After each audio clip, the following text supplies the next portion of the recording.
a mencionar. Espondilitis anquilosante y artritis psoriásica.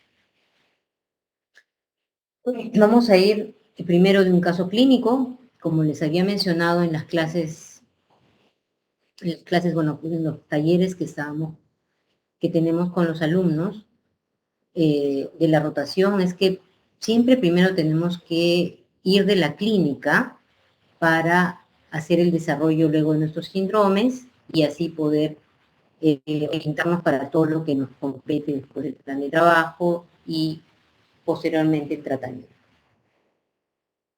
Entonces, ese es un caso típico de un paciente varón con una edad de 26 años, similar a la de la mayoría de ustedes, sin antecedentes de importancia, y él se queja de un dolor lumbar crónico, que es un dolor no irradiado, es un dolor que se incrementa con el reposo, mejora con la actividad, además tiene un dolor glúteo alternante, quiere decir que a veces del lado derecho, el izquierdo, y sí asociado a rigidez matutina.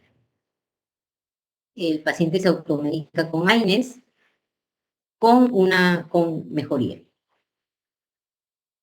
Ahora, ese es el punto más importante que espero que puedan llevar de la ponencia, que viene a ser los criterios de dolor inflamatorio, del dolor, en todo caso, el dolor axial inflamatorio, ¿no? Cuando nosotros hablamos de dolor axial, nos estamos refiriendo a toda la columna, cérvico, dorso, lumbar y a las sacroiliacas. Entonces, esos son los criterios de dolor axial inflamatorio. Edad de inicio de menor de 45 años, que ese dolor sea más de 3 meses, que inicie de forma insidioso. ¿Ya? Recordemos que un inicio brusco de una lumbalgia puede ser debido generalmente a un trauma o debido a otro tipo de problemas o algo infeccioso, ¿no? Por eso el inicio insidioso es importante.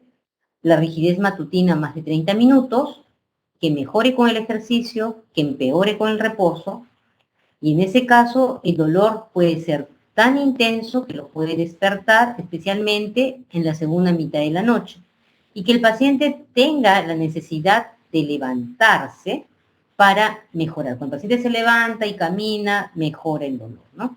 Todo eso nos da las características importantes, además del dolor glúteo alternante, de los criterios de dolor de espalda o el dolor inflamatorio, en ese caso el dolor axial, ¿no? Entonces, de esos criterios, la presencia de 2 o más características o de 4 o más características pueden ser ya consideradas como un diagnóstico, ¿no? Entonces, ese grupo de las espondiloartritis, como el caso del paciente, antes conocidas como espondiloartropatías seronegativas haciendo mención a la artritis reumatoide. Entonces, estas espondiloartritis que actualmente se mencionan van a ser un grupo heterogéneo de enfermedades inflamatorias que se va a caracterizar por lo siguiente: por oligoartritis espinal y de articulaciones periféricas, ¿no? Quiere decir, de todo lo que es la columna axial, puede haber artritis periférica también, puede haber compromiso de entesis. Esto es una entesis, recordemos que son la inserción de los tendones o los ligamentos, es la zona de inserción, esa es la entesis, ¿no? En el hueso. Entonces, cuando esta se inflama se llama entesitis. Y esta es una enfermedad que está marcada por la entesitis, ¿no? Entonces, la oligoartritis y el compromiso, puede haber inclusive un compromiso sistémico, mucocutáneo, ocular e inclusive cardíaco, ¿no? Como vemos acá, esta iritis que presenta el paciente. Entonces, la epidemiología de la espondiloartritis va a variar de acuerdo a las regiones, ¿no? Entonces, tenemos que una prevalencia, por ejemplo, de 2%, el inicio de la enfermedad es variable. Se ha visto cuadros de espondiloartritis de la niñez como una presentación más avanzada, pero el pico de incidencia, especialmente es, como les había mencionado, en promedio los 25 años, ¿no? Más frecuente en el sexo masculino que en el femenino. Lo importante es que todo médico y ustedes tienen que saber bien diferenciar los tipos de dolor axial, porque si hablamos solo de lumbalgia, la lumbalgia es una patología muy frecuente dentro de los desórdenes musculoesqueléticos en general. Entonces ahí nosotros tenemos que diagnosticar, de acuerdo a los criterios que hemos visto, si esta es una lumbalgia mecánica, quiere decir que empeora con la actividad, o es una lumbalgia inflamatoria, que hemos visto todas las características para poder clasificar como este cuadro inflamatorio. ¿Por qué es muy importante?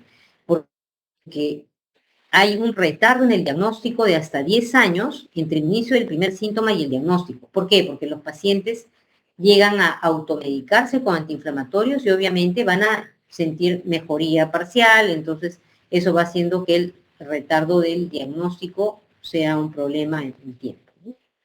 Entonces, de las más conocidas, las formas de espondiloartritis, tenemos la espondilitis anquilosante, la artritis reactiva, la psoriásica, con dos formas, predominantemente periférica, quiere decir compromiso articular periférico, o axial, parecido a la espondilitis anquilosante, o aquellas asociadas con enfermedad inflamatoria intestinal, que puede ser también predominantemente periférica o axial, y aquellas que tienen inicio juvenil, ¿no? Que en pediatría las llaman artritis idiopática juvenil relacionada a entesitis.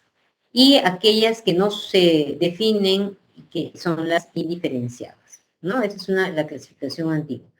Actualmente, las espondiloartritis, básicamente las catalogamos de acuerdo si es axial o si es periférica. En axial, con o sin sacroileitis radiográfica, que vendría a ser con sacroileitis radiográfica, es la conocida espondilitis anquilosante, y sin sacroileitis radiográfica es la espondiloartritis no radiográfica. Esas son por la presencia de sacroileitis por resonancia magnética y la presencia del HL27 más criterio clínico, que vamos a ver más adelante. Y aquellas periféricas están la psoriasis a la cabeza y las otras patologías como la enfermedad inflamatoria intestinal, las infecciones precedentes, antes llamadas las reactivas, o aquellas que son indiferenciadas, ¿no? Esos son los criterios ASAS, ya son de hace más de una década, que se mantienen todavía actualmente, ¿no? Entonces, recuerden, solo para que tengan en cuenta lo importante del dolor lumbar, que en este caso es un dolor lumbar inflamatorio, ¿no? De la duración mayor de 3 meses, y la edad de inicio del paciente es muy importante. Entonces, ahí para clasificarlo, tenemos que tener sacroileitis en imagen y o más una de estas características de espondiloartritis que van acompañando, ¿no? O la presencia del HLA27 o más de otras características, ¿no? Entonces, ¿cuáles son las características que se van a ir repitiendo? Recordemos que este grupo de enfermedades comparten mecanismos fisiopatológicos similares, ¿no? Y obviamente por lo mismo van a tener una clínica bastante similar entre ellos. Entonces, el dolor inflamatorio, lumbar inflamatorio, la presencia de artritis, entesitis, la más frecuente es a nivel del talón, es decir, por la inserción del tendón de Aquiles, van a ser ojo rojo doloroso, con disminución de agudeza visual, que es la uveitis, la presencia de dactilitis, puede o no haber psoriasis, la presencia de ya sea problema inflamatorio intestinal como Crohn o colitis ulcerativa. Recordémonos que en nuestro medio es más frecuente la colitis ulcerativa que la enfermedad de Crohn, que se ve en raza caucásica, la excelente respuesta a los antiinflamatorios, y siempre que tengamos pacientes con que estemos sospechando, tenemos que hacer una buena historia clínica, porque la historia familiar de espondiloartritis o la historia familiar de psoriasis da un acercamiento bastante importante, ¿no? La presencia del HLA-B27 y la proteína C reactiva. En aquellos pacientes que solo tienen síntomas periféricos, ¿no? Ya sea artritis o entesitis o dactilitis, también tienen que tener más de una de estas características de espondiloartritis, ¿no? Uveitis, psoriasis, Crohn, infección previa, o más de 2 de estas, que son o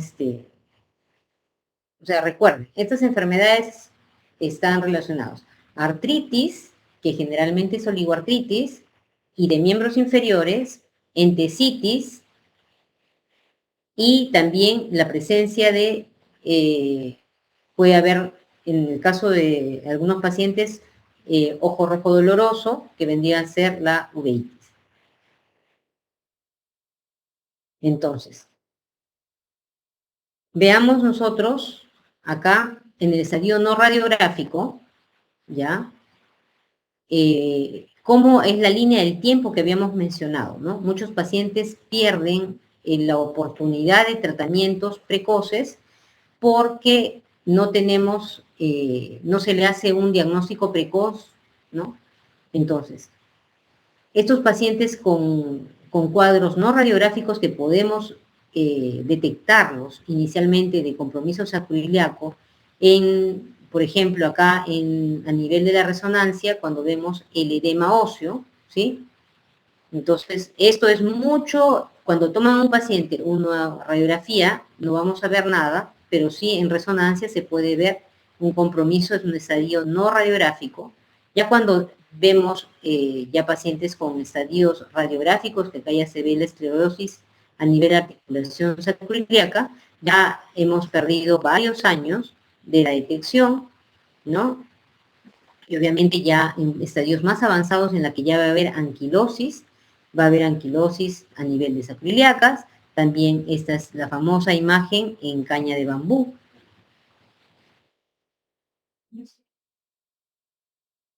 Entonces veamos acá, ¿no? Las imágenes que podemos ver en sacroiliacas del edema óseo.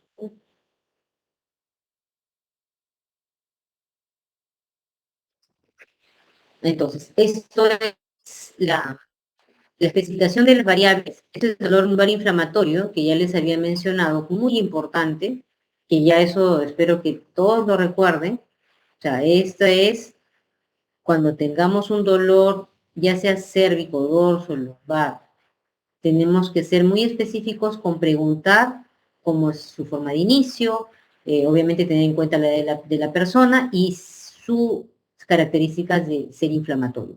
Inflamatorio quiere decir que mejora con el ejercicio y empeora con el reposo, ¿no? La presencia de artritis, ya sea pasado o presente diagnosticada por un médico, y obviamente la presencia de familiares que tengan o hayan tenido espondilitis, psoriasis, uveitis, artritis reactiva y enfermedad inflamatoria como Crohn o colitis ulcerativa.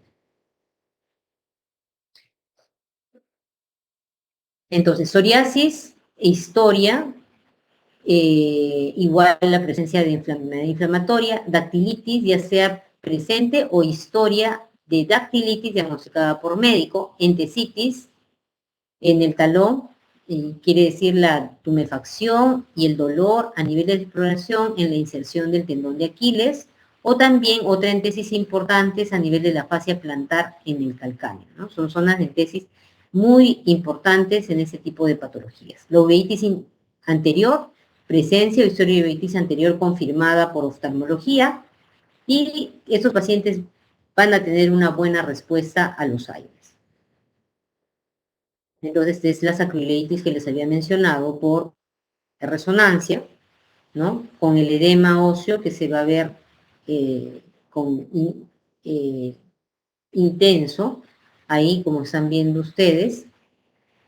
Y también dentro de los apoyos al diagnóstico que usamos de laboratorio es el HLA-27, los reactantes de fase agudo como la proteína C reactiva, que también es importante para evaluar actividad, nos sirve para la actividad del momento y para el seguimiento, y también para el pronóstico. Pacientes que tienen, a pesar de los tratamientos, persistentemente elevados la proteína C reactiva, son pacientes que tienen peor pronóstico. La presencia de sacroileitis radiográfica en rayos X, ¿sí?, ya sea 2 o 4 o unilateral 3-4 para los criterios de Nueva York, esto es en caso de que sea una espondilitis anquilosante ya, o la característica en resonancia, que son las lesiones de inflamación activa que se presentan con el edema óseo claro, que lo hemos visto, sugestivos de sacroileitis, ¿no? Entonces, esto es lo que ya les había mencionado, lo mismo, artritis, entesitis y dactilitis, ¿no? La dactilitis, que es el dedo ensanchado. Entonces, como les había mencionado, todos estos pacientes tienen una misma patogenia, ¿no? Es multifactorial, factores genéticos, el más importante es el HLA27, y factores exógenos como antígenos bacterianos, también muy importantes, ¿no? Entonces sabemos que de los factores genéticos más asociados está el HLA27 casi en un 95%, pero recordemos que ese porcentaje generalmente es en raza caucásica, también hay varias zonas en las que tienen un porcentaje. Se ha visto que, por ejemplo, el porcentaje, hay un trabajo acá en Perú que se hizo hace muchos años, en lo que solo se encontró menos de un 30% de presencia de HLA-B27 en pacientes con espondilitis anquilosante. O sea, eso es diferente de acuerdo al tipo de población, ¿no? Hay otros HLA asociados también, asociados a los factores ambientales, como las infecciones bacterianas, que pueden desencadenar, como tenemos las enterobacterias más importantes, ¿no? Campylobacter, Salmonella, Clamidia, Shigella. Veamos que todos ellos van a producir esta predisposición genética, va a llevar a desencadenar una respuesta del sistema inflamatorio, ¿no? Entonces, vamos a ver de que se va a producir estimulación de, por ejemplo, citoquinas proinflamatorias, por estas influencias genéticas que hemos mencionado. Estos péptidos artritogénicos van a llevar a desencadenar esta gran cascada inflamatoria debido a la activación de las células TH17, CD4-CD8, neutrófilos, mastocitos, que van a llegar a producir grandes cantidades de interleuquina 17, 22, TNA, F, alfa, interferón, ¿no? Recordémonos que también hay un desbalance a nivel de lo que vendría a ser el microbioma o la microbiota, que es la que va a llevar también a producir, entonces, finalmente, la entesitis, ¿no?, que la han asociado fisiopatológicamente a la influencia de las interleuquinas 17-23, posteriormente la osteoproliferación con la IL-22, ¿no? O sea, ellas van a llevar a un daño estructural después del daño de la afección inflamatoria al daño estructural, la destrucción del hueso, ¿no?, asociado más a TNF-alfa, la presencia de sinovitis, y obviamente en la inflamación del tracto intestinal, como les habíamos mencionado, importante es el rol de la IL-17 y el TNF-alfa. Es importante que sepan esos porque el tratamiento actualmente trata de dirigirse justamente a bloquear ese tipo de citoquinas, ¿no? Entonces, la patología primaria es entesitis, ¿no? Y seguido después de eso viene la osificación del fibrocartílago. Y esta osificación es debida al desbalance entre lo que hace el osteoblasto y el osteoclasto, ¿no? El osteoblasto va a ser responsable de la formación del hueso nuevo, que se va a llamar sindesmofitos, en el caso, por ejemplo, de la espondilitis anquilosante, estimulado por todos estos factores, y sabemos que los osteoclastos van a ser responsables de la reabsorción ósea, ¿no? Entonces, y la inflamación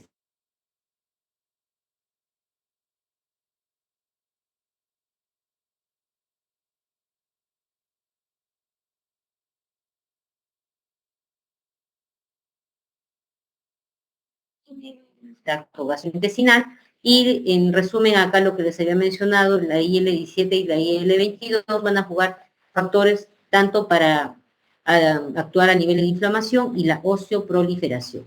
Lo que les había mencionado de sindesmofitos son estos que vamos a ver, la que produce la imagen de caña de bambú, los que van a llevar a la fusión del hueso y a la limitación clínicamente, eso vamos a ver en pacientes de larga data, con la limitación de los rangos de la columna vertebral, ¿no? Quiere decir limitación a la flexión, a la lateralización, a la extensión, ¿no? Entonces, igual, importantemente también se ha visto que la IL-23 también está asociada especialmente con la enfermedad de Crohn y con psoriasis, y ese es un factor importante para la regulación del TH17, para la producción de todas estas citoquinas inflamatorias, ¿no? Entonces, entrando a lo que vendría a ser la historia de la patología más frecuente, de, de la espondiloartritis o la más, digamos, más estudiada, vamos a hablar de la espondilitis anquilosante. Miren ustedes el paciente, ¿no? Como hay alteración a nivel en lectoscopía, el paciente en posición lateral, vamos a ver que tiene una alteración a nivel de la cifosis, vean la pérdida de la lordosis lumbar, ¿no? Es un paciente que, bueno, semiológicamente se le llama en tabla de planchar, esa forma en la que está rígida la columna, ¿no? Y en el siglo XVI, Colombo hizo la primera descripción de la enfermedad. Después pasaron en el siglo XIX, Brody lo asocia con uveitis con espondilitis, y en el año 84, los alemanes, en los que hay eh, es bastante prevalente esa enfermedad, describieron las características clínicas de esos pacientes, y en el año 95, que se descubren los rayos X, se describen algunas características ya radiográficas de la espondilitis. En el año 35 ya se usa el término espondilitis anquilosante, y Robert y Forestier en el año 30, ellos ya dan el nombre de sindesmofitos y sacroileitis. Miren cuánto tiempo pasa hasta que en el año 73 se descubre el HLA-B27, y en el año 86 ese doctor, que es el doctor Turó, en ratas transgénicas, ve la relación del HLA-27 con la presencia de artritis y espondilitis.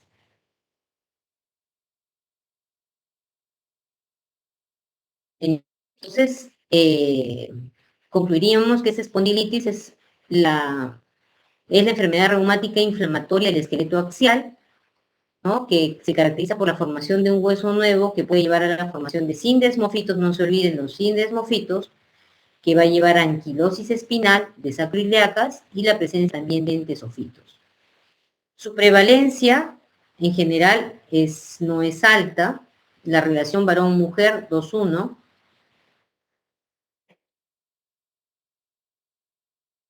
más frecuente en varones, más frecuente asociado con el HLA-27 en otro tipo de poblaciones.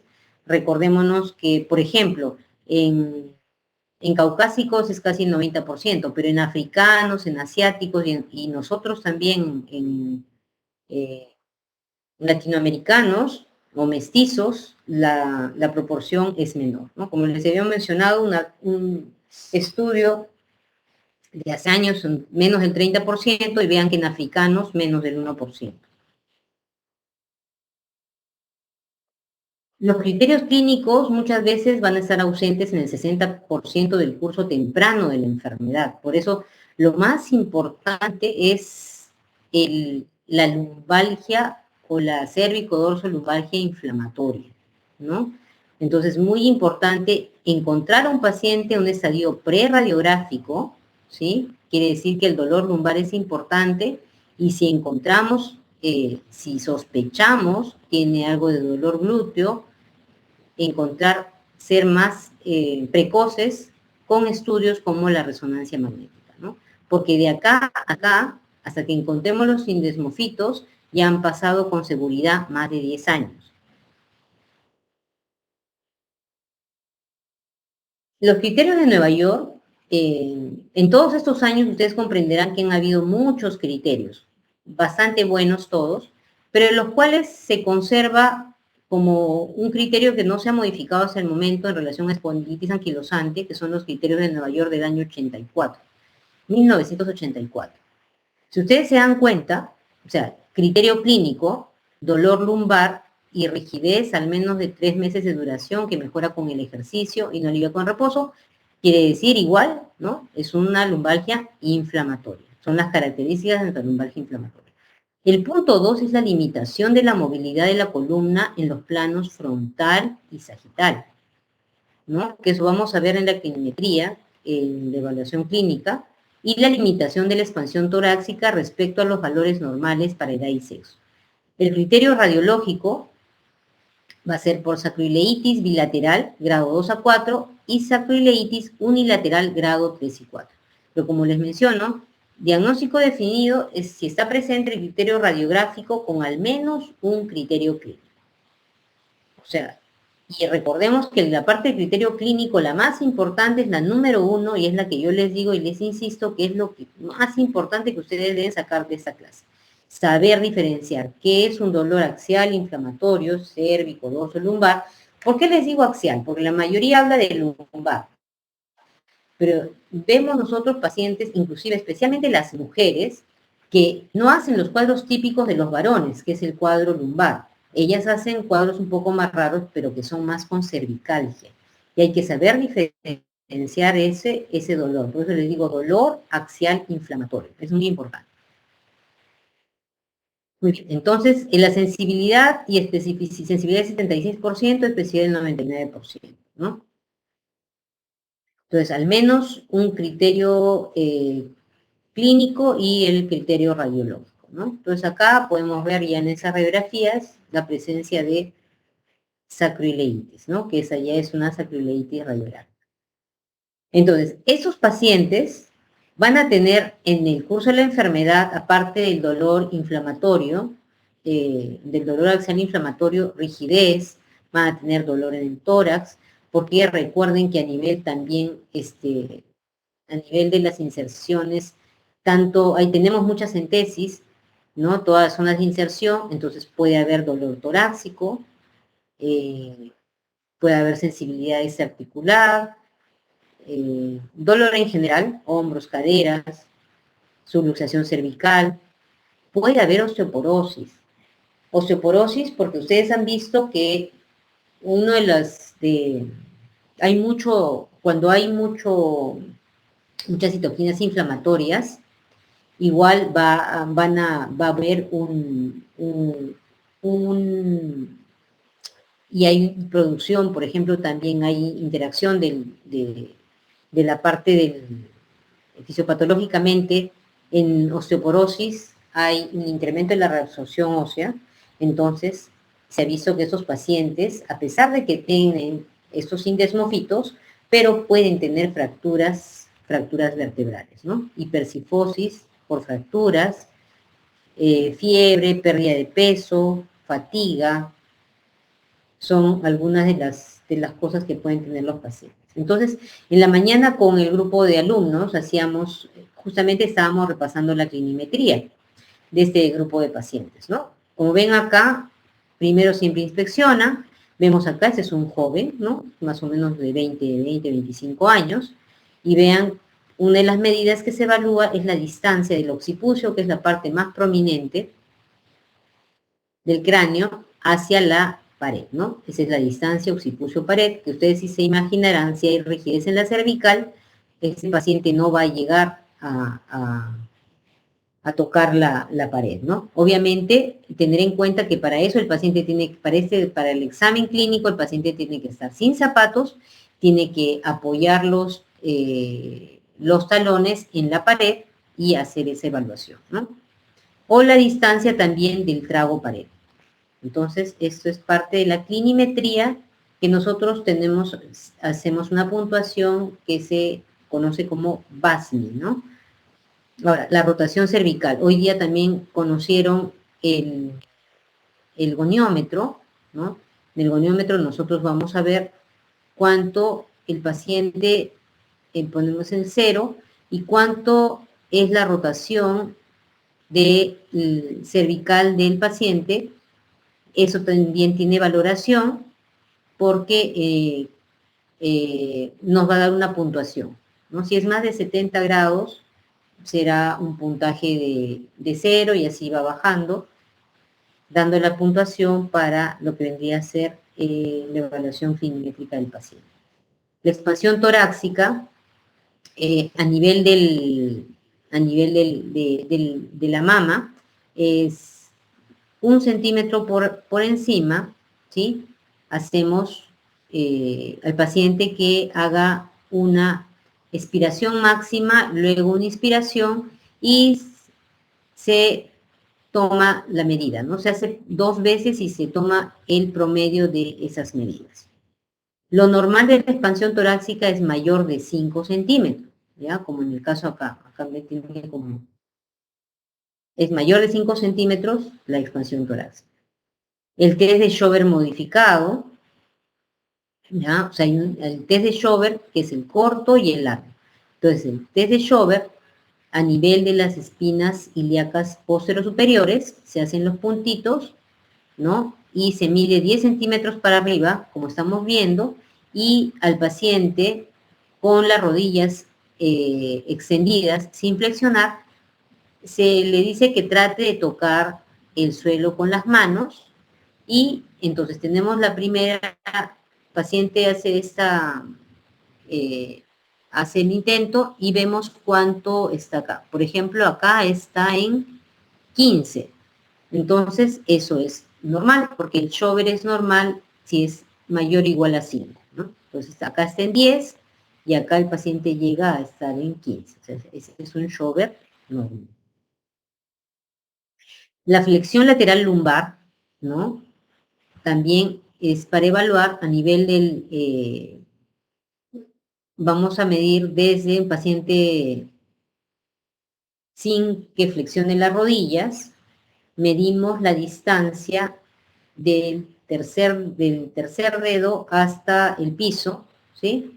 Y después hacemos que el paciente se flexione y hacemos otra medida.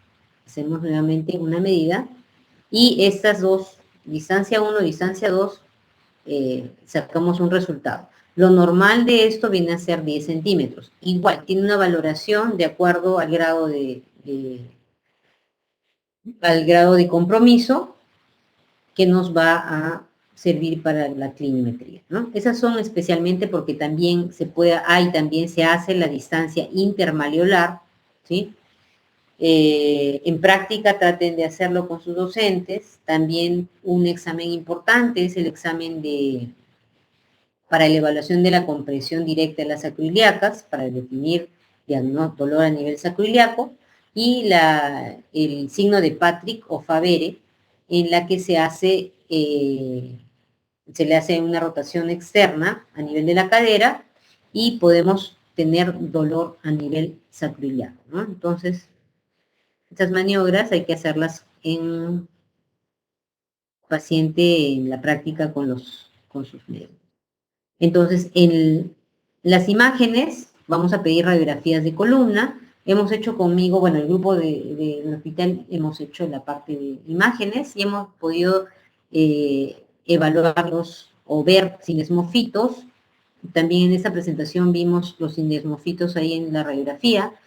en compromiso en las articulaciones sacroiliacas, y en resonancia magnética en secuencias T1 y STIR podemos ver el edema óseo, ¿no? La sacroileitis. Estos son los grados de compromiso de sacroileitis por radiografías: normal, 1 es sospechoso, 2 mínima, 3 moderada, y el cuarto estadio es la anquilosis, ¿no? Vean ustedes acá, esta es una radiografía donde se ven las articulaciones sacroiliacas, ¿no?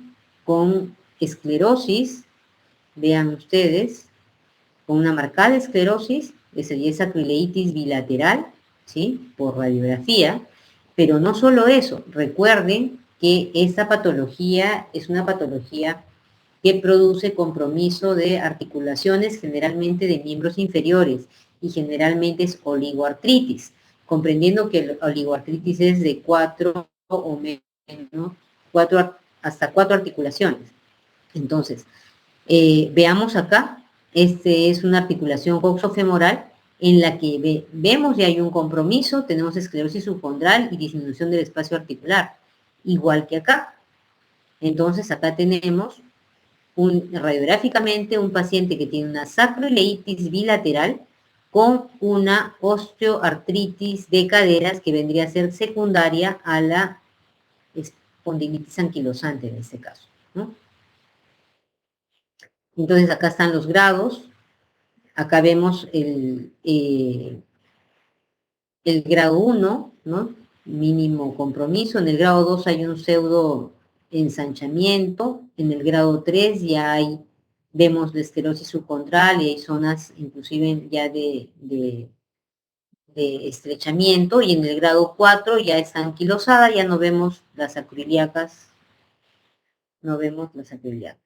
Y el otro, habíamos hablado de la centesitis, acá vemos cómo está tumefacta, esta zona de la entesis, que es la zona de inserción, en este caso del tendón de Aquiles, ¿no? En el calcáneo, esta es la imagen clínica, y si la llevamos a la ecografía, vemos nosotros que esto es, en la ecografía recordemos que el borde óseo se llama hiperecoico o blanco, ¿no? Mientras más, la ecografía, mientras más dura es la superficie con la que llegan los ecos, entonces obviamente va a ser más hiperecoico. Si es más líquida, va a ser anecoico, así que el color negro, sin ecos, porque el eco pasa fácilmente. Entonces, y esta es la imagen de acá, imagínense, ese es un cable, vienen a ser los tendones, pero esta es la zona de la entesis. En esta zona de la entesis veamos que esta zona es heterogénea. Acá hay una disrupción de la cortical ósea del calcáneo, esto es una erosión, y acá hay un flujo que ustedes ven, es un flujo vascular, que eso esta sería una erosión caliente, que nos denota actividad, y esta es la zona de la entesis que también está inflamada, ¿no? Entonces, es un ultrasonido del tendón de aquí.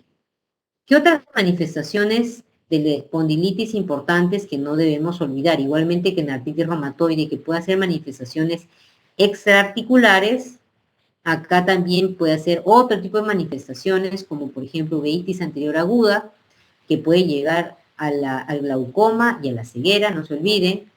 Puede haber insuficiencia aórtica, aortitis, bloqueo cardíaco, pericarditis. Gastrointestinal puede estar asociado hasta un 10% también a una enfermedad inflamatoria intestinal.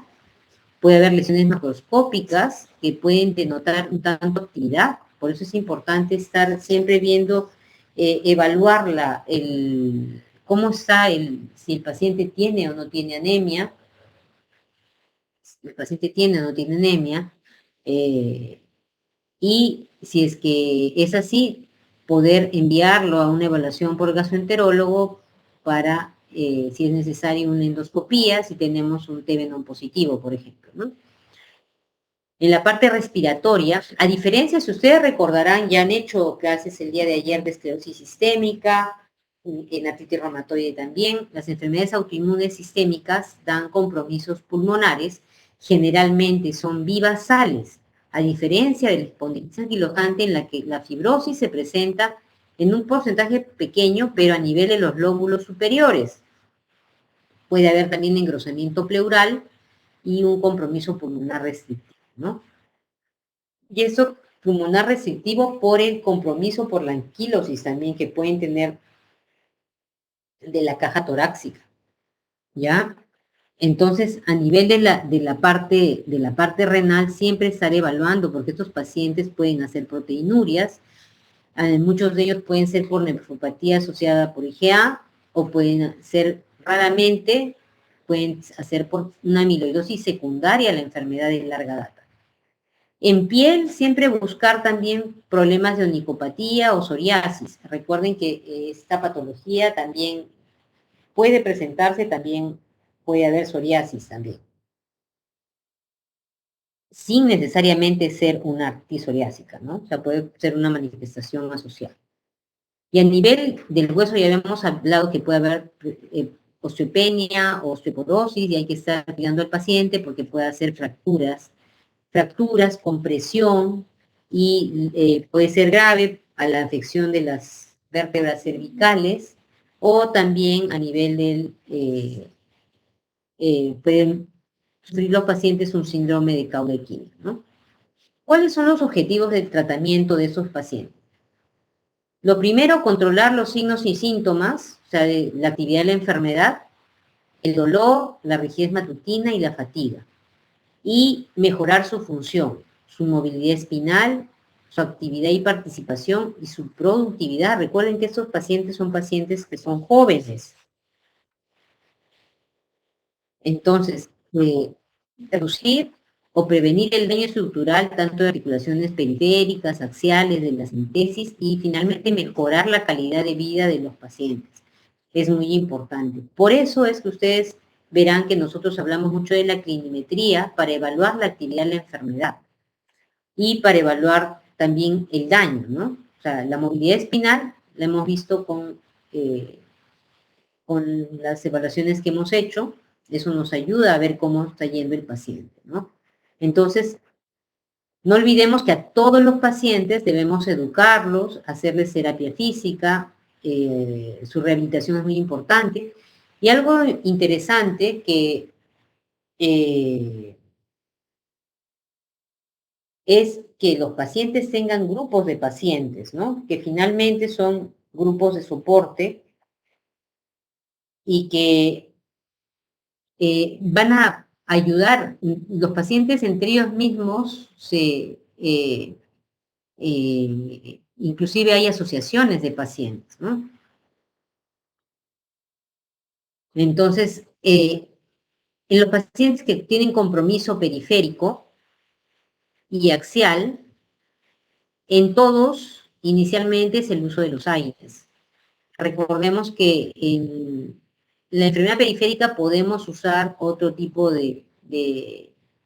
para el compromiso periférico, sulfasalacina, corticoides, anti-TNF, pero para los axiales solo tenemos AINES y ellos no reciben estos medicamentos y inmediatamente cuando hay compromiso axial los anti-TNF. Ya ustedes conocen por las clases de artritis reumatoide, los anti-TNF, el infliximab, el adalimumab, el golimumab y el etanercept, todos que han sido eficaces en el tratamiento con pacientes con espondilitis, ¿no? Entonces, y para anti-TNF, ¿qué pacientes ingresan para darles anti-TNF? ¿No? O sea, primero, haciéndole la escala de actividad de la enfermedad que se llama BASDAI, si es mayor o igual a 4, y con la opinión de un experto, en este caso reumatólogo, al menos 4 semanas, que no respondan a 2 AINES, al menos por 4 semanas que ya les había mencionado, entonces este paciente va a ser candidato a usar una terapia biológica. Ojo, pero para usar la terapia biológica tenemos que estar plenamente seguros que este paciente no tiene una infección activa. Nosotros lo llamamos comúnmente como desfocalización, quiere decir de que nosotros tenemos que evaluar que no tenga ninguna infección a nivel en general y especialmente la tuberculosis. Entonces, para ello, en el plan tenemos que pedir, bueno, en caso que no contemos con cuantiferón o interferón, pedimos el PPD para la detección importante de la tuberculosis latente, ¿no? Si es que hay tuberculosis latente, tenemos que dar un tratamiento entre 6 a 9 meses, de acuerdo al esquema que use el neumólogo, como una quimioprofilaxis, pero ya a los 28 días o 4 semanas de iniciado la quimioprofilaxis, ya el paciente puede recibir el biológico, ¿no? El biológico elegido. Entonces, eso es lo que les había mencionado, la primera línea, los AINES, terapia física, no se recomiendan los glucocorticoides sistémicos. Si el espondilitis está activo a pesar de AINES y anti-TNF, si por ejemplo, algo interesante, si un paciente tiene compromiso ocular, iritis o uveitis que sea recurrente, estos pacientes son candidatos a infliximab o adalimumab, ¿sí?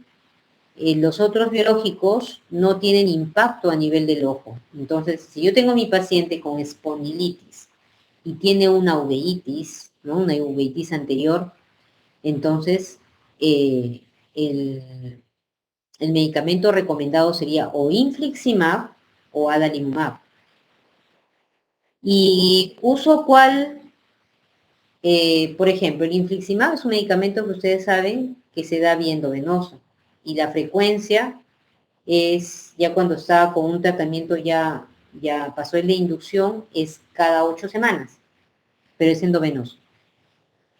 Y si tenemos un paciente que, por ejemplo, fuera de provincia, nosotros preferimos usar infliximab, por el hecho que el paciente no tiene que venir frecuentemente.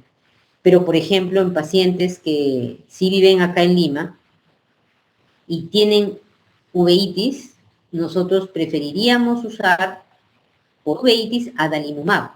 Porque si fuera un paciente, digamos, que es no respondedor a AINES y empieza anti-TNF, el primer anti-TNF que usamos puede ser o etanercept o infliximab, ¿no? Pero obviamente si el paciente ya tiene uveitis, la elección va a ser infliximab. Y si no mejora con infliximab, la otra opción sería adalimumab, que el adalimumab, la administración es un tanto diferente, es cada 2 semanas vía subcutáneo, ¿sí? Pero a diferencia del etanercept no tiene ningún impacto en el ojo. Entonces, por eso es que les hago énfasis de ese punto. O sea, si es que lo que les había mencionado, si la espondilitis está activo a pesar del anti-TNF, entonces vamos a un segundo anti-TNF, ¿no? Por ejemplo, etanercept, no responde etanercept, pasaré a infliximab o pasaré a adalimumab, ¿no? Este es más o menos una tablita que eso va, es lo mismo que les había mencionado. ¿Y para qué les muestro esa tabla? Básicamente para que sepan que nuestras decisiones van basadas en la evaluación de la actividad, que es con BASDAI mayor o igual a 4, que no solo se usa para decisión de uso del anti-TNF, sino también para seguimiento y ver qué pasa con nuestro paciente, o hasta mayor de 2. Punto 1, esto es paciente activo, ¿no? Si el paciente está activo, o sea, se le evalúa después, ¿no? A las 12 semanas, si el paciente ha tenido un cambio mínimo de los valores de ASDAS o de BASDAI, por ejemplo, menor de 1.1 o menor de 2, entonces se quiere decir que ha fallado. Si el paciente tiene una respuesta mayor de esos puntos, entonces continuamos con el tratamiento, ¿no? Eso nos ayuda a ver si el paciente continúa o va a cambiar de tratamiento, ¿no? Entonces, si el paciente persiste activo y ya se pasó ya cambiamos de anti-TNF, entonces podríamos pasar a otro tipo de moléculas que son los inhibidores de la IL-17, ¿no? Entonces, el monitoreo de actividad lo hacemos con BASDAI, con ASDAS, la evaluación global del médico del paciente, la evaluación funcional, que es el BASFI, o podemos usar el HAQ, que es la evaluación de salud, para evaluar la parte funcional del paciente, que es bien importante. SHAQ la hacemos para para artritis reumatoide, para todas las enfermedades reumáticas en general, el EVA de dolor, el BCG, el PCR nos ayudan, y otras manifestaciones articulares, ¿no? Por ejemplo, el ojo.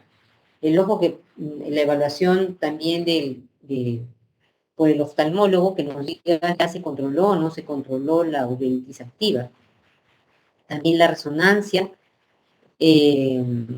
tanto de ¿no? Y las heridas, obviamente, vamos a evaluarlo por radiografías o la metrología, que era el BASMI que estábamos hablando, el BASMI el que evaluamos mediante el Schober, mediante la expansión torácica, la distancia occipucio-pared, etc. Y el BASMI, que es la evaluación funcional y la presencia con cadera. Y unos predictores de respuesta a los anti-TNF, que por ejemplo aquellos que tienen artritis periférica, reactantes de fase aguda incrementados, gran compromiso funcional, que sean jóvenes, puede ser predictores de respuesta, sexo femenino, la presencia del HLA27, ¿no? Entonces, no nos olvidemos de eso. O sea, para eso nos sirve la clinimetría.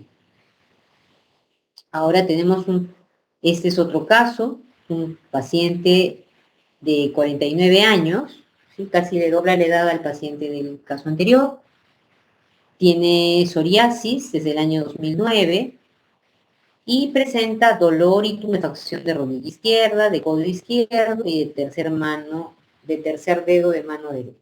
Entonces, al examen físico hay sinovitis de rodilla y de tercer dedo de mano derecha, de codo izquierdo, y también presenta tarsitis al examen físico. Entonces veamos el cuadro, tiene psoriasis, tiene artritis y le hacen un líquido sinovial con un recuento con un cultivo negativo de características inflamatorias. Entonces igual vamos a hacer una definición. Entonces esta también está dentro de este grupo y obviamente se asocia con psoriasis y es generalmente factor reumatoide negativo, ¿no? Su prevalencia en Perú es bastante baja, ¿sí? Recordemos que la prevalencia es en la parte, es bastante frecuente,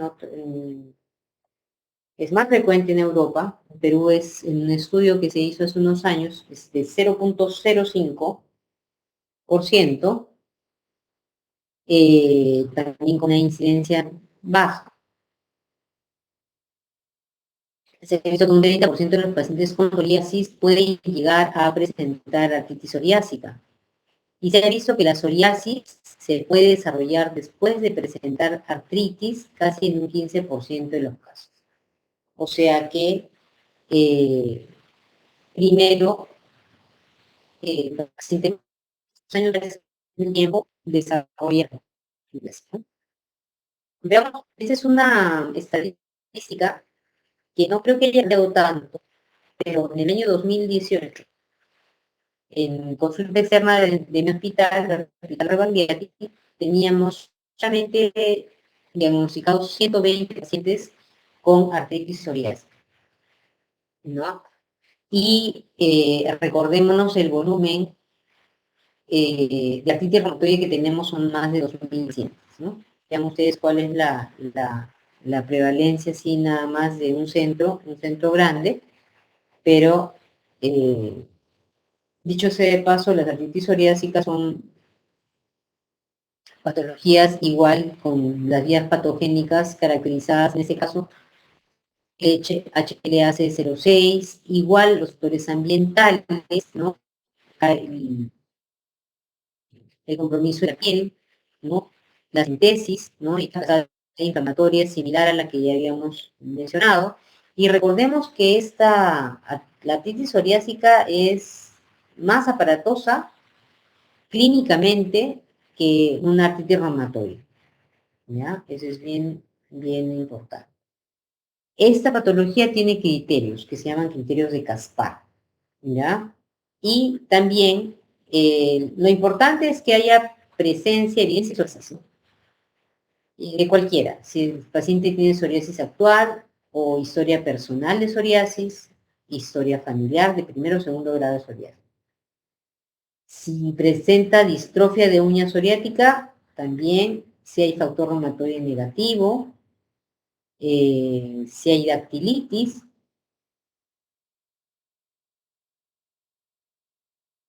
si ha tenido la dactilitis, la tumefacción de todo el dedo, recientemente es el dedo en salchicha, ¿no? O la historia de dactilitis evidenciado por un reumatólogo. Y si ha habido evidencia radiológica de formaciones óseas, ¿no? Acá las osificaciones, a diferencia de la espondilosis anquilosante, es cerca de los márgenes articulares, ¿no? Y eso se ve, a diferencia de los indesmofitos que son más delgados, estas osificaciones producidas por la psoriasis son un poco más gruesas, son como puentes, hacen como puentes óseos, ¿no? Hay patrones clínicos, ¿no? Patrones clínicos de una artritis psoriásica. Pueden ser por ejemplo, la más frecuente es una oligoartritis, o la más típica, digamos, es una oligoartritis asimétrica, ¿no? Como el patrón de todas las espondiloartritis.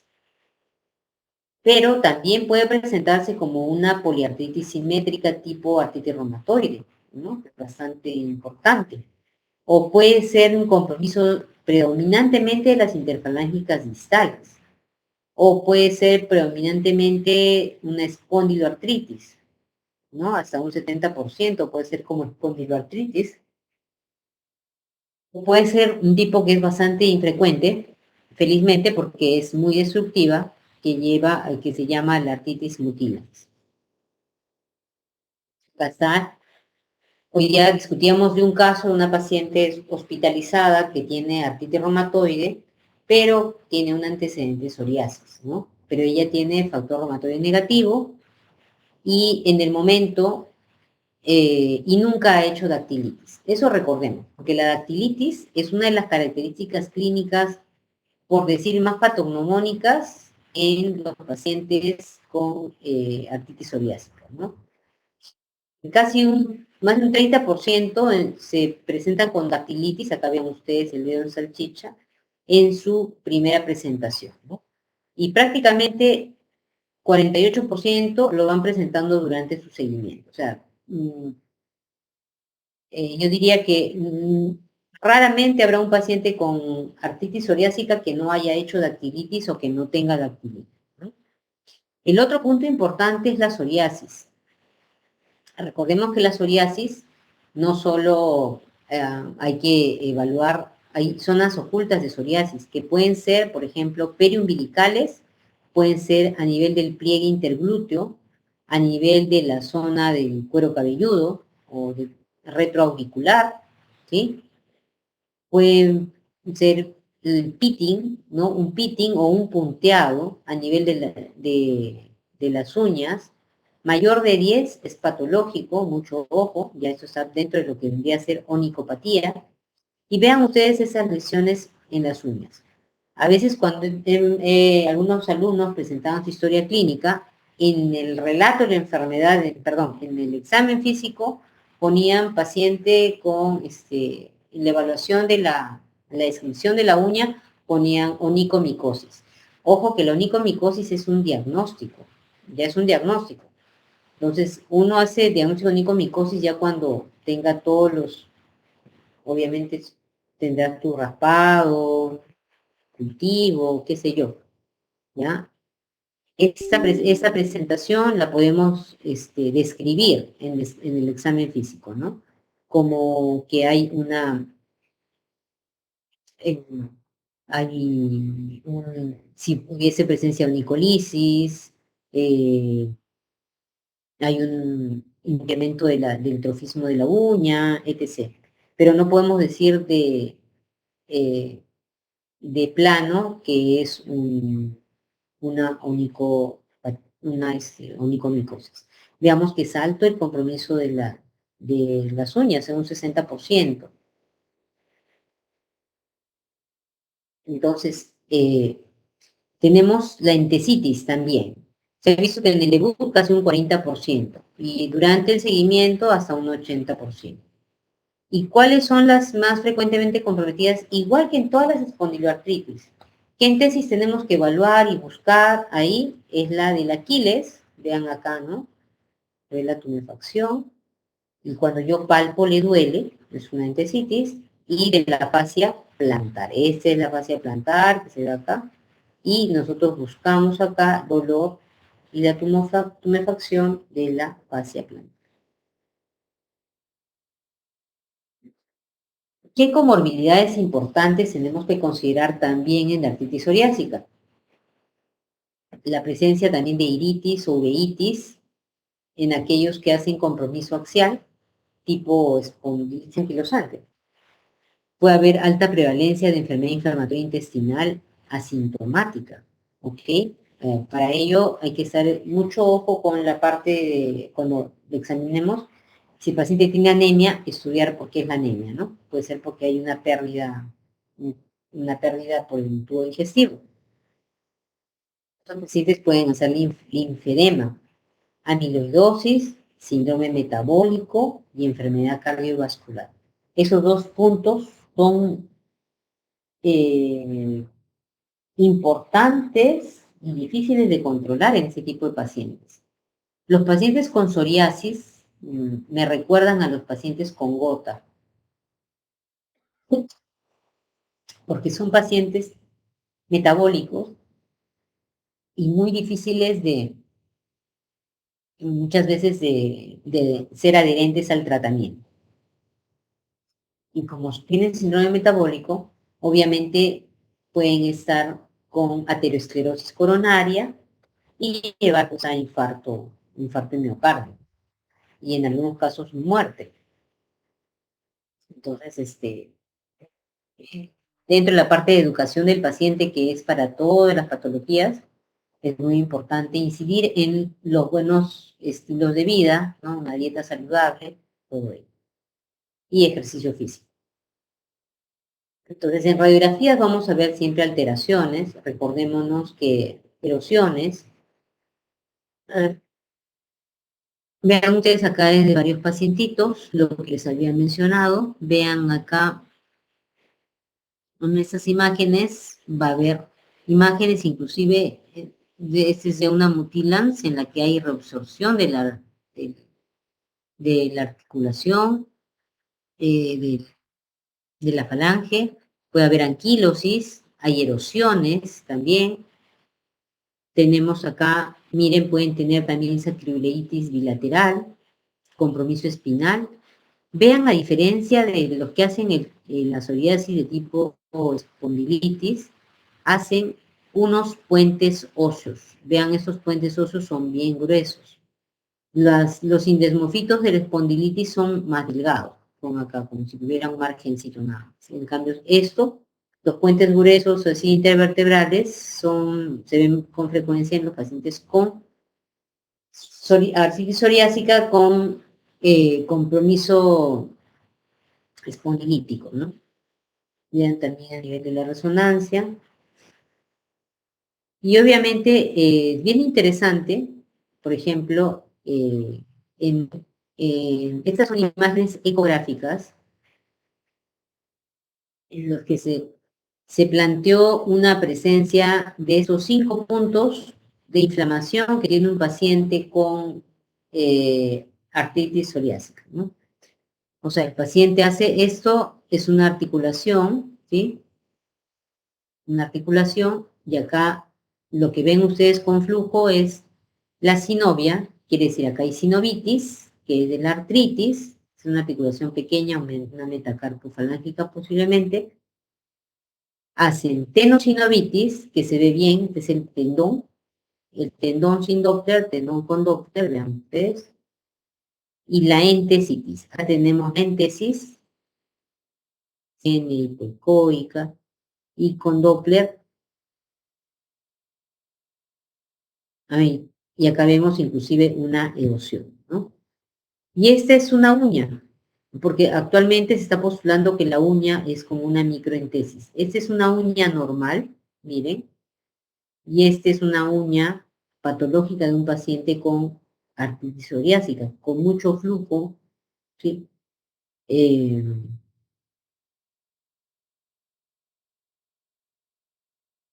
marcadores de progresión también, es decir, que tengo una enfermedad poliarticular, reactantes incrementados y la presencia de síndrome metabólico. Recordemos que el síndrome metabólico per se es proinflamatorio. Solo esto como para cultura, los índices compuestos de actividad, igual que en todo, en artritis reumatoide, tenemos el DAS28, acá tenemos el CPDAI, ¿no? Que evalúa leve, moderado a severo, ¿sí? Evalúa artritis, enfermedad de la piel, entesitis, dactilitis y compromiso axial, y de acuerdo a eso, a los puntajes, va valorando.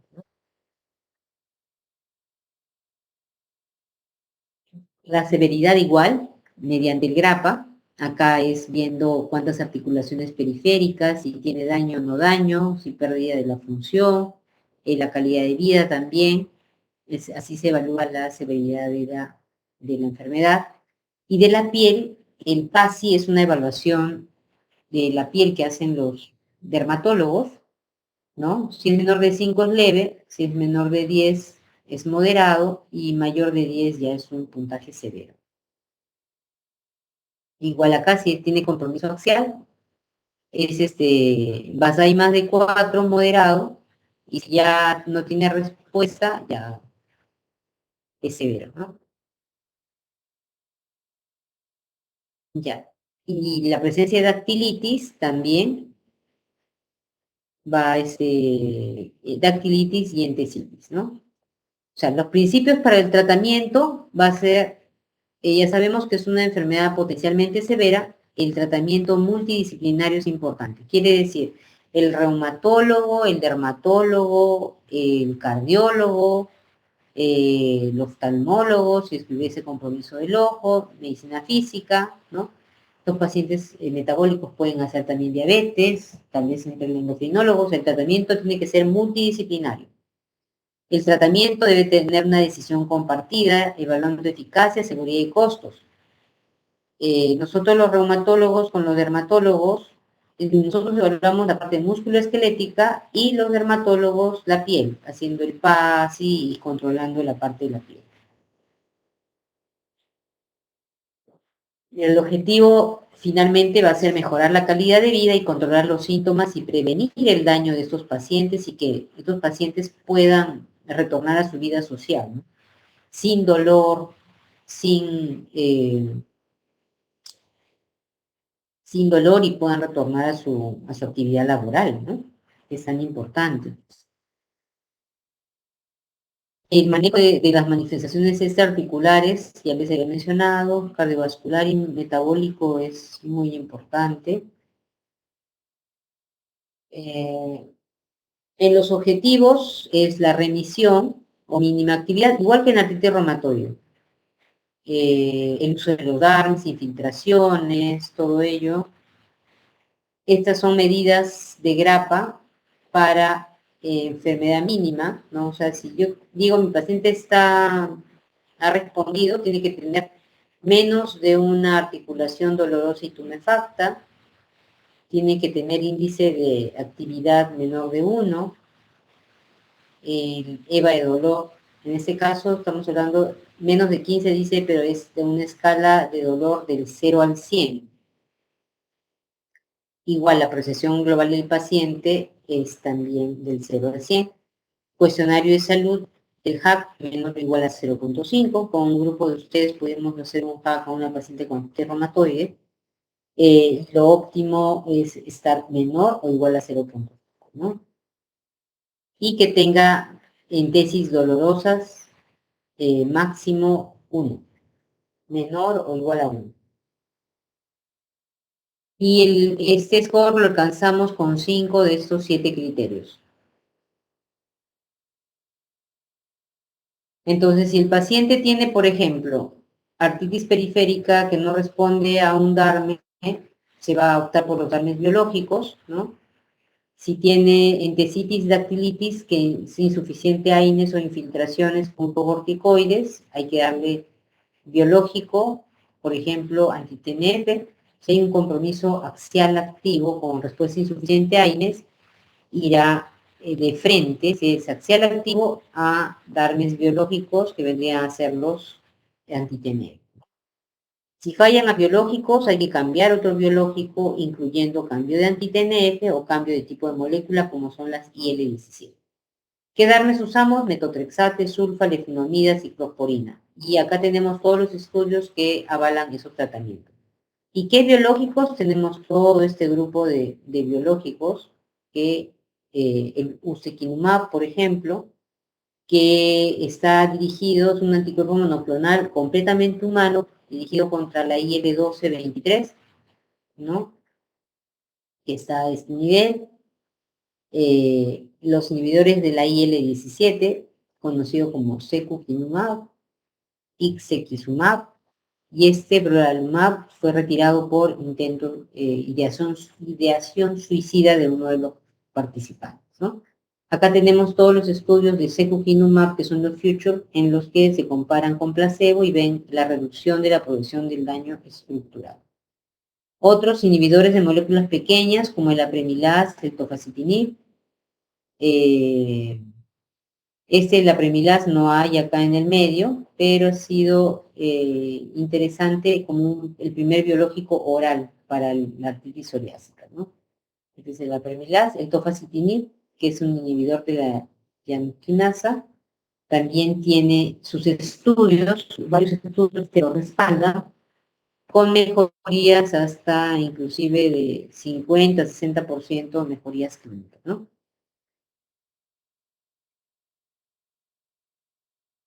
Es importante ver el cambio el porcentaje de cambio del HAQ, que es para evaluar la discapacidad, ¿no?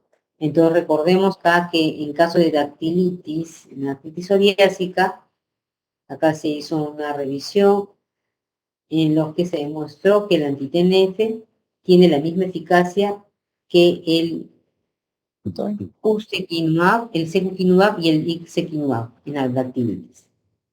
Acá tenemos imágenes de entesitis también. Las entesitis también, si hay presencia de entesitis, el tratamiento es con biológicos y se ha desarrollado con estos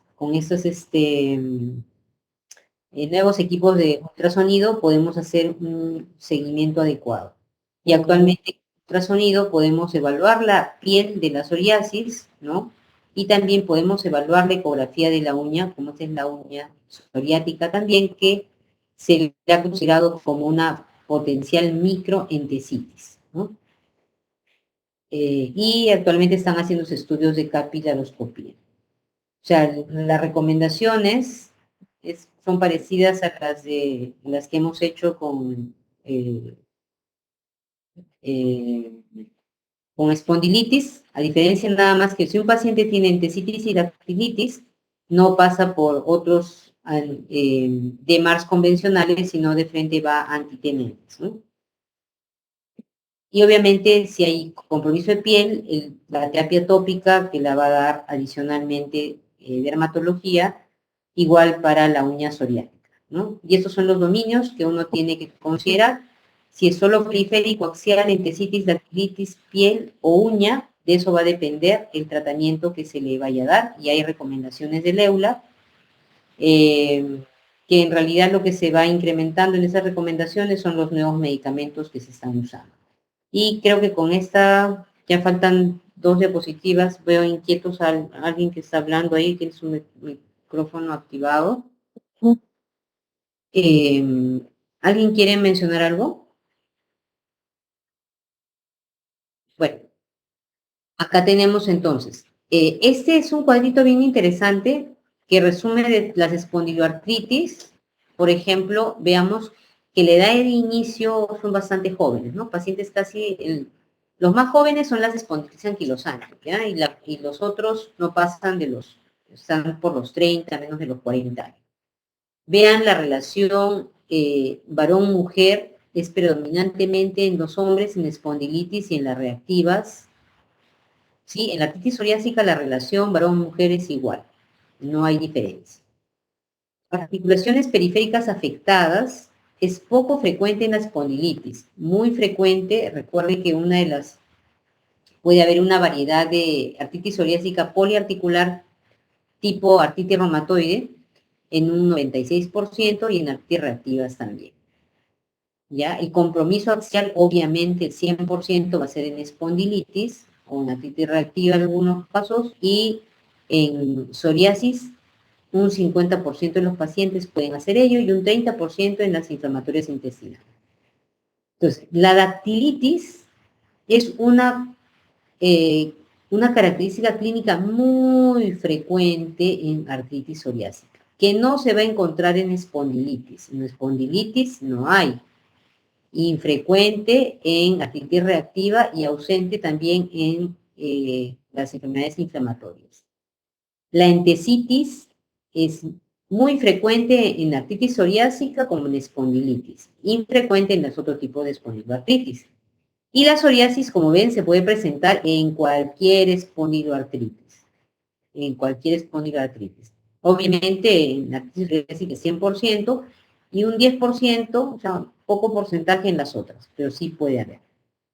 Las lesiones de uña, el 87% de casos es en la artritis psoriásica. Ya habíamos visto, es un punto de dominio para tratar.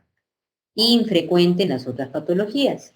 Y el HLA-B27 habíamos mencionado que eso va a depender de la etnia, pero en los libros se menciona que es alto, más del 90% en espondilitis, 70% en las reactivas, y puede presentarse también casi en la mitad de los casos de artritis psoriásica, ¿no? Pero aunque en la artritis psoriásica también hay otros HLA que están en la fisiopatología.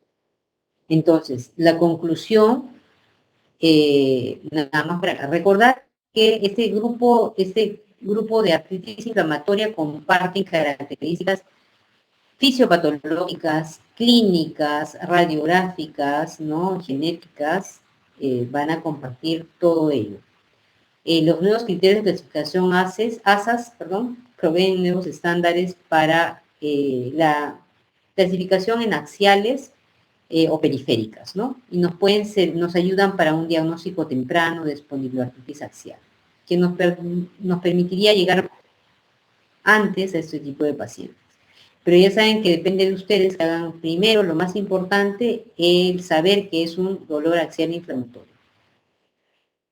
Bueno, la patogénesis tiene muchos, ¿no? Está mediada por el TNF y otras citoquinas.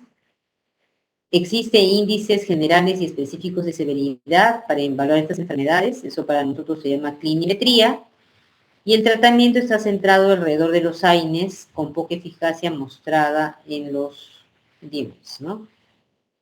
Igual la artritis psoriásica también, o sea, tiene manifestaciones musculoesqueléticas y dermatológicas. Es importante detectarla precozmente, tratar los dominios más severos, ¿no?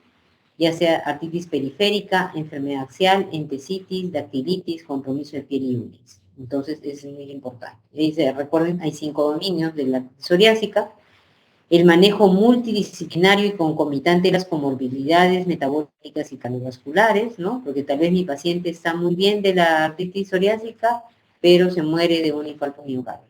Entonces, tratemos de no descuidar ese punto que es muy importante.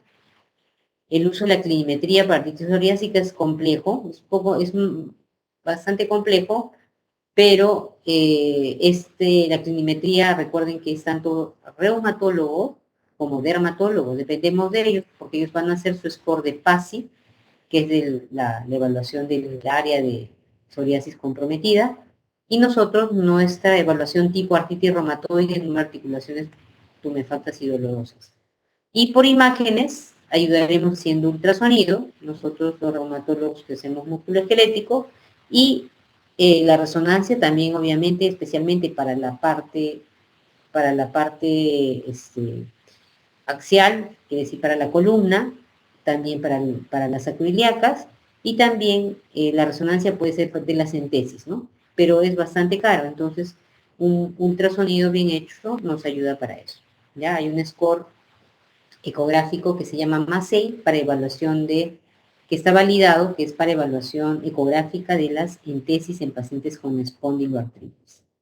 Bueno, muchas gracias. Este es el Hospital Rebagliati, que tiene una gran oportunidad de contar con